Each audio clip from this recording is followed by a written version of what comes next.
Già mi sento meglio. Già mi sento meglio. Allora, buonasera a tutti, bentornati su questo canale. Mi sono attrezzato, come potete vedere, professionalmente perché io insegno musica, dovete darmi qualcosa per poter far sentire che io non sono un piccolo coglione, come si dice in gergo. Vi volevo annunciare, purtroppo Tore Bob deve partire, allora non c'è tempo di fare sti video come si chiama, dei mondi scomparsi. Salvatore Bob, ti ringrazio di avermi dato questo compito. Infatti oggi voglio parlare proprio di queste cose qua, dell'antichità. Ci sono tante materie al riguardo che adesso se mi metto a parlare di robe tecniche vi incasino il cervello e io voglio far capire il succo del discorso.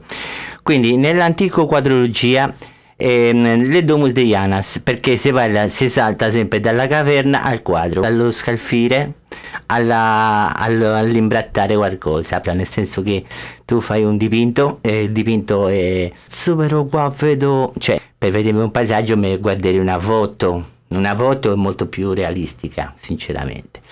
La scolpitura è un'arte antica, infatti le ritroviamo nelle Domus Deianas.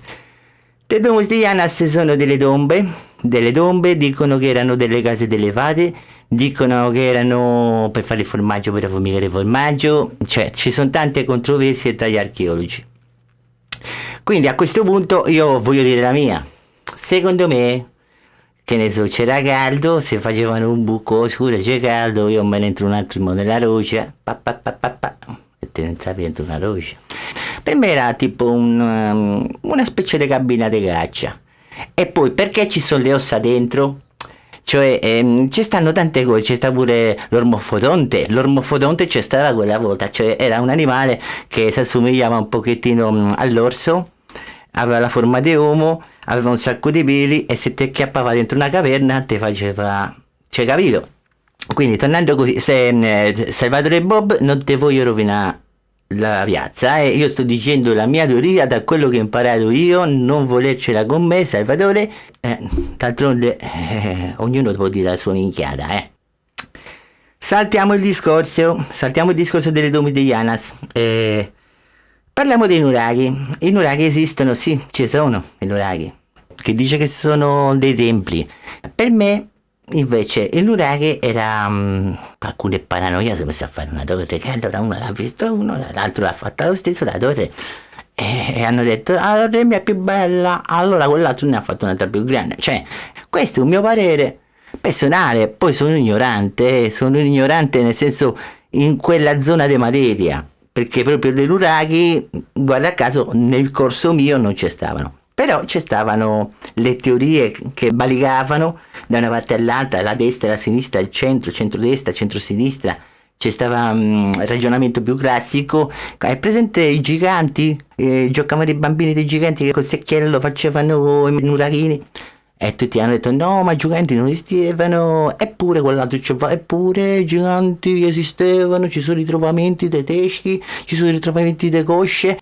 Poi c'era il fatto che le prime scritture al mondo sono state fatte dalla Sumeri, scritture cuneiforme, quindi hanno fatto sicuramente dei cunei e poi li mettevano tutti assieme per fare le scritture. Capito? Cioè guarda a caso come scriveva, cioè non come scriveva così, come scalpellava come il sardo, quindi scalpellando il sumero, scalpellava da uno scalpellamento che gli aveva fatto vedere. E purtroppo il mestiere di fare l'archeologo, queste speleologie, queste fantastiche scoperte di caverne, di buchi nel muro, sono fantastiche, è una cosa, una passione che poca gente ha. Allora vi voglio far vedere che cosa può capitare quando tu usi il drone o fai dei video in determinati posti. Quello che può succedere e c'è sempre il pericolo. Voi vedete i video tutti tranquilli della vostra casa, comodi, e per quello non è Lara Croft, la realtà è la realtà. Ma me voglio stare zitto, vi voglio far vedere solo le immagini, eccole qua. Un'escursione col drone, vediamo la posizione di questo nuraghe e poi ci potremo Ecco, andare. vedete qua, già sono impacciato. Scusate, le immagini sono un pochettino uscite male, infatti non era previsto di mettere questo video.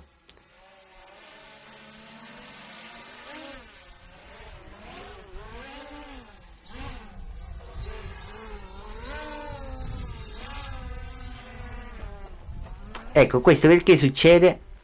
Questo succede perché dovete fare sempre la polarizzazione, l'invertizione del drone, cioè prima di farlo volare dovete regolare la bussola, la polarizzazione della bussola, non so in gergo esatto se sia questo, però la polarizzazione sia giusto, nord e sud più e meno e per diviso uguale.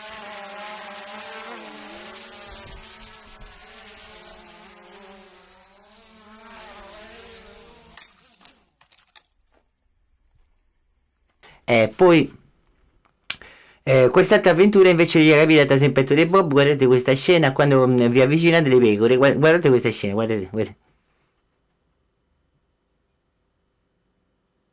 Non potevano mancare che le pecore in Sardegna, guardate che belline. Ecco, Meglio che vanno vedete? via adesso perché c'è un cane.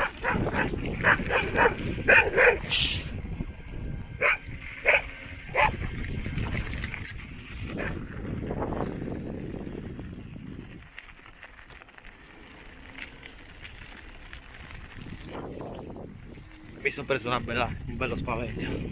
E si è cagato sotto, me l'ha detto lui, in questo momento si sta cagando sotto. Quindi in Sardegna se vi avvicinate le pecore sapete che c'è anche il cane e si assomiglia alle pecore. Pure quello c'è, il problema è quello, che non lo vedi. Ok, dai, allora vi ringrazio di nuovo. Ci vediamo alla prossima puntata dei Mondi Scomparsi, ragazzi. Ciao a tutti e grazie a tutti quanti perché ci volete bene. Vi vogliamo bene pure noi. Ciao.